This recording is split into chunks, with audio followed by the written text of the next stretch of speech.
তারেক রহমানের আগমন সিরাজগঞ্জের পক্ষ থেকে।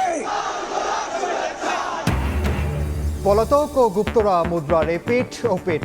নির্বাচন নিয়ে ষড়যন্ত্র রুখে দেওয়ার আহ্বান তারেক রহমানের। গণতন্ত্র ফেরাতে জুলাইয়ের মতো ভোট কেন্দ্রে আসার আহ্বান।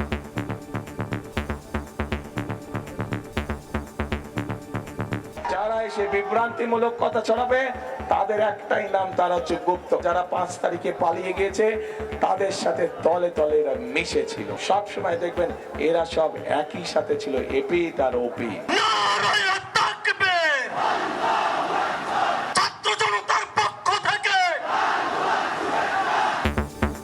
গুপ্ত বলে উপহাসকারীদের চেহারা আয়নায় দেখার আহ্বান জামাত আমিরের।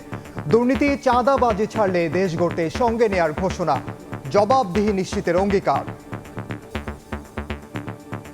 নিজেই যারা গুপ্ত হয়ে উদাও হয়ে গিয়েছিল বছর যারা মজলুমদেরকে বলে এরা নাকি গুপ্ত আর সুপ্ত। ভাই একটু নিজের দিকে সবাই তাকাই। ছুটির দিনে রাজধানী সহ সারা দেশে জমজমাট নির্বাচনী প্রচারণা। মানুষের মন জয়ে প্রতিশ্রুতির ফুলঝুরি প্রার্থীদের। পরিকল্পনার বাস্তবায়ন চান ভোটার।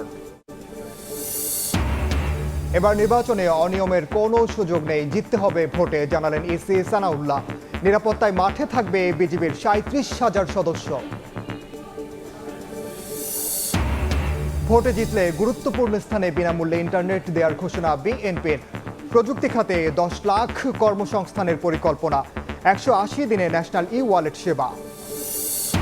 এবং জাল সনদধারী 1 ডজন বিসিএস ক্যাডার দুদকের জালে 4 জনই কর্মরত উপসচিব ও এসপি পদে। অভিযুক্তদের বেতন ভাতা ফেরত নেওয়ার তাগিদ।